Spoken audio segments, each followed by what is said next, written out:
Hello, I'm back for chapters 5 and 6. Chapter 5, Bully. The air outside was strangely still. The dark clouds still hovered in the distance. "Storm's coming," said Will. "We have to eat quickly before it starts to rain," said Kate. She and Will sat down on the grass. Annie and Jack sat down beside them. Will opened a small burlap sack. He took out 4 lumpy objects.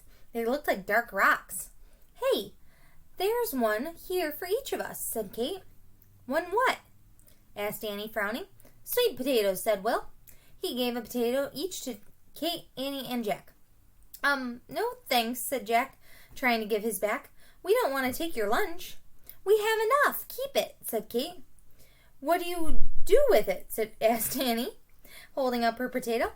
Annie laughed. "Just bite," she said, "like this." Kate and Will bit into their cold, sweet potatoes, as if they were apples. "Cool," said Annie. She took a big bite out of her potato, too. But Jack just held on to his. He didn't quite feel like eating the cold brown potato. Out of the corner of his eye, he saw Jeb sitting by himself. The big kid didn't seem to have any lunch at all. Jack thought he'd try to be friends one more time. "Hey, Jeb," he called out.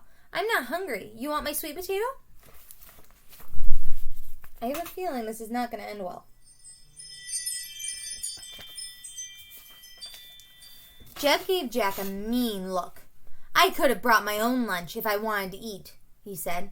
"Oh, sure," said Jack. Jeb narrowed his eyes. "Are you making fun of me again?" he said.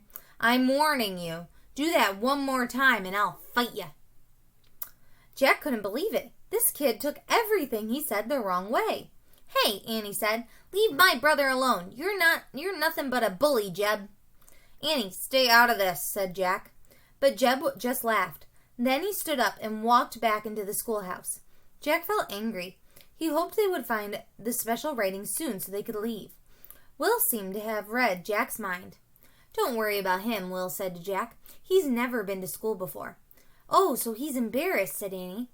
"Why hasn't he been to school?" said Jack. "Because he has to work in the fields all the time," said Will.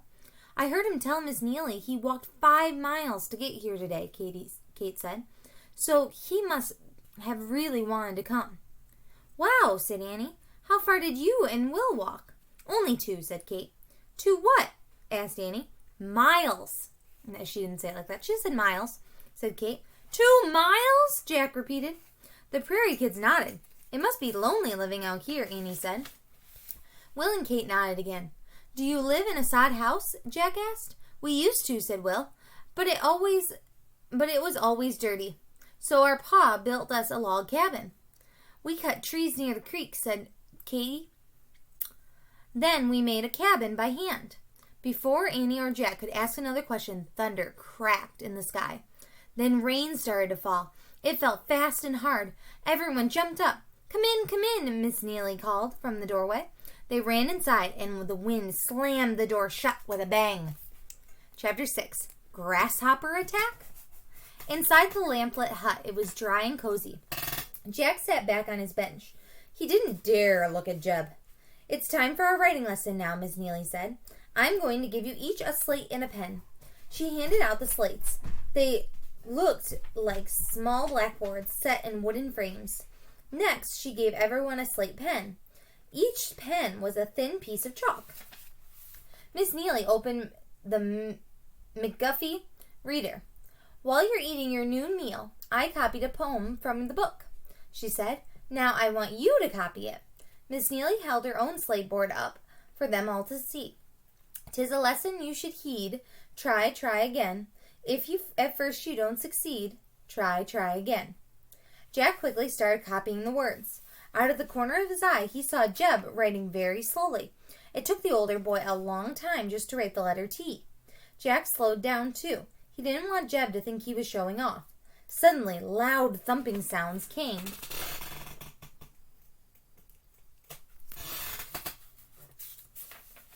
from overhead. It sounded like someone was throwing stones against the roof.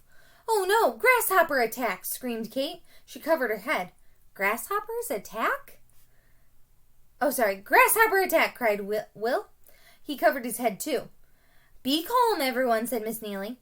"What's a grasshopper attack? What are they talking about? Jack wondered. Even Jeb seemed worried. As Miss Neely started towards the door, he said, "Don't open it. They'll come in." Hey, everyone's gone crazy, Jack thought. Has everyone gone crazy? Jack thought. How can grasshoppers hurt anyone? Miss Neely opened the door and looked out. A moment later, she stuck her head back in and closed the door. "It's all right," she said. "It's only hailstones." "What's that?" said Annie. "Hailstones are small pieces of frozen rain. Sometimes they fall to earth during a thunderstorm," said Miss Neely. "Why did Will and Kate yell, 'Grasshopper attack'?" Jack asked. "Because last spring grasshoppers did attack us," said Miss Neely. "Yes, millions and millions of them came out of the sky," said Will. "It looked like a huge, shiny cloud." "They covered every inch of the ground," said Kate. "They ate everything." "They ate all our crops," said Will. "Our turnips and fruit trees and watermelons. They even ate our clothes and bed sheets," said Kate. "Yuck," said Annie. "Oh, man," said Jack. He'd never heard of a grasshopper attack before. "It was very scary," said Kate. "But remember how we replanted and everyone helped everyone else," said Miss Neely. Kate and Will nodded. "We must try to hold on to good memories," Miss Neely said gently, "and let go of the bad ones." "Yes, ma'am," said Kate. Everyone was quiet for a moment. Then the sound of the hailstones died away. "Let's go back to our lesson now," said Miss Neely. They all returned to their writing. Even working as slowly as he could, Jack finished first. He showed his copy of the poem to Miss Neely. "Good work, Jack," she said. "We can all learn from these words, can't we?" "Yes, ma'am," said Jack. "Hey, this is it, Jack." Annie blurted out, "Something to learn." Miss Neely looked puzzled, but Jack smiled. He knew what Annie was talking about. They had their special writing. They could go home. Jack stood up. "Excuse me, ma'am, but I'm afraid we have to leave," he said. "So soon?" said Miss Neely. "Yes, we have to go back to our parents," said Annie. "May I take my slate with us?" Jack asked. "Please do," said Miss Neely. "Use it on your trip to California to practice your writing." "Thanks," said Jack with a big smile. He put the slate in his leather bag. "We learned a lot, ma'am." "I'm glad you had a chance to come to school," said Miss Neely. "Goodbye and good luck." "Good luck to you, too," said Annie. "Bye," Will and Kate called out. "Bye," said Jack and Annie. As they went to the door, Jack glanced at Jeb. He felt sorry for the older boy. He tried one last time to be friends. "Bye, Jeb," he said. But the boy wouldn't even look at him. Jack gently closed the door to the schoolhouse. He breathed a sigh of relief. He was glad to get far away from Jeb's anger. "That's weird," said Annie. "Look at the sky." As Jack turned away from the schoolhouse, he caught his breath. The sky did look weird. Really weird. And we will pick up with Chapter 7 in just a little bit.